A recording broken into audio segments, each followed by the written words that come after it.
अस्सलामुअलैकुम स्टूडेंट्स, मेरा नाम है अली। तो आज मैं पीटी की क्लास 2 करने वाला हूँ। जैसे कि पिछली क्लास में हमने पढ़ा था कि पीटी कोर्स एक्चुअली में है क्या, उसको ब्रीफली हमने डिस्कस किया था और हमने उसके पहले मॉड्यूल स्पीकिंग को टच कर लिया था और इसका क्वेश्चन टाइप फर्स्ट हमने कंप्लीट कर लिया था। आज हम क्वेश्चन टाइप 2 करेंगे।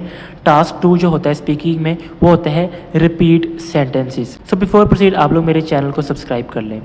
अब मैं बता देता हूँ टास्क 2 जो है वो है रिपीट सेंटेंसेस और ये जो क्वेश्चंस हैं लाइक 10 से 12 आ सकते हैं, यानी काफ़ी इंपॉर्टेंट टास्क है और ये काफ़ी ज़्यादा क्वेश्चन आते हैं इसके पीटी के एग्ज़ाम में। तो बता दूं आपको, you do the PT academic speaking test on a computer which records your answer. चूँकि आपको पता है कि हमारा पीटी का जो टेस्ट है वो कंप्यूटर पे होता है, तो कंप्यूटर ने ही हमारे आंसर्स वगैरह रिकॉर्ड करने होते हैं while speaking module. You will hear a sentence, हमें एक जुमला सुनने को मिलेगा। Please repeat the sentence exactly as you hear it. Click on microphone and speak और type the answer in the box. You should listen to the sentence only once. यानी हमें एक जुमला सुनने को मिलेगा जिसे हमने रिपीट करना होता है after the completion of that sentence. हमने कुछ टास्क में बोलना होता है, कुछ टास्क में हमने टाइप भी करना होता है। तो हमें वो सेंटेंस जो है वो सुनने को सिर्फ एक बार ही मिलेगा, उसके बाद हमें वो सेंटेंस सुनने को नहीं मिलेगा, ठीक है। तो आपने एक ही दफ़ा में एक्टिवली उस सेंटेंस को सुन लेना है। So you can repeat that sentence very अथेंटिकली।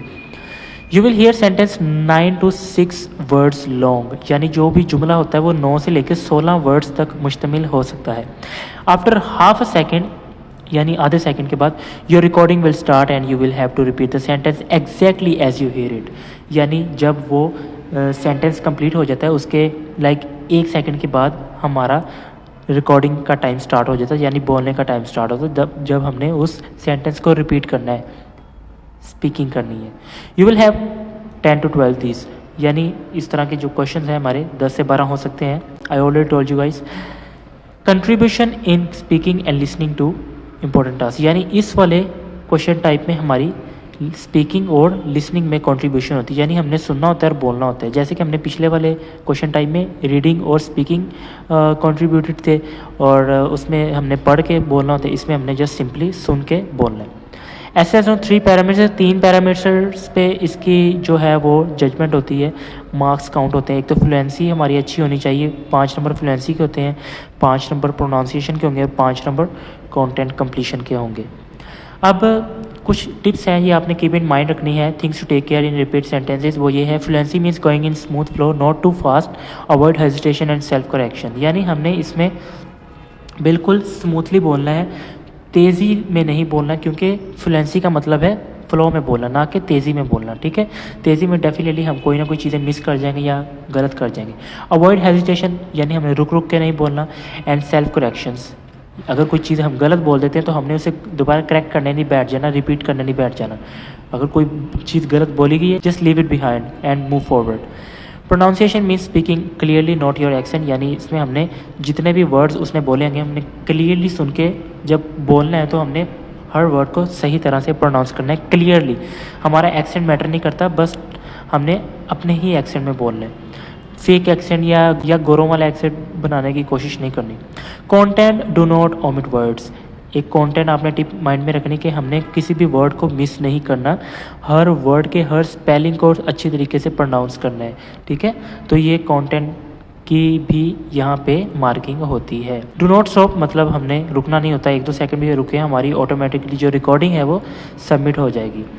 Initial strategy memorise, इसमें जो मेन जो टिप है वो यही है कि जो उसने बोला है उसे याद रखें। तो बेसिकली तो ये था आज का हमारा स्पीकिंग का टास्क 2 रिपीट सेंटेंस। काफ़ी इंपॉर्टेंट टास्क था और इसमें हमने आज इसके कंसेप्ट को समझा है और ये होता किस तरह का है और किन पैरामीटर्स पर इसकी मार्किंग होती है। कुछ टिप्स मैंने आपको बताई हैं और अब एक एग्जाम्पल करके मैं आपको दिखा देता हूँ।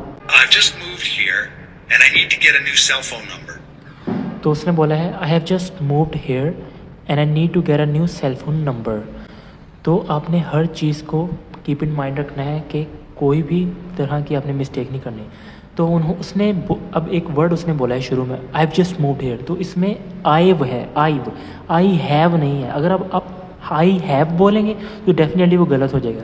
उसने इनफॉर्मल वे में बोला है आई जस्ट मूव्ड हेयर, तो आई अपोस्ट्रोफी बी ई, इस तरह से आपने भी बोलना है, ठीक है। तो ये काफ़ी छोटी छोटी चीज़ें हैं, लेकिन ये पीटीई में मैटर करती हैं। हर चीज़ की यहाँ पे मार्किंग होती है, तो आपने हर चीज़ को कीप इन माइंड रखना है, क्योंकि पीटीई के ऐसा एग्ज़ाम है, इसमें क्वेश्चंस इनफॉर्मल वे में भी हो सकता है, फॉर्मल वे में भी हो सकता है, ठीक है। तो आपने ये चीज़ माइंड में रखनी है। तो कल का जो हमारा टास्क होगा वो होगा स्पीकिंग का टास्क 3, डिस्क्राइब इमेज। तो इसका हम कंसेप्ट लेंगे, किन पैरामीटर पर इसकी मार्किंग होती है, कुछ टिप्स एंड ट्रिक्स बताऊंगा, कितनी तरह के डिस्क्राइब इमेजेस वाले क्वेश्चन हो सकते हैं, सारी कल डिस्कशन होगी। तो I think this video help you a lot students. तो आप लोग मेरे यूट्यूब के चैनल को सब्सक्राइब कर दें और वीडियो को लाइक ज़रूर कर दें, और दोस्तों के साथ भी शेयर कर सकते हैं। तो अगर आप लोगों ने हमारी ऑनलाइन या फिजिकल क्लासेस को ज्वाइन करना है तो you can contact us over the WhatsApp. तब तक अल्लाह हाफिज़।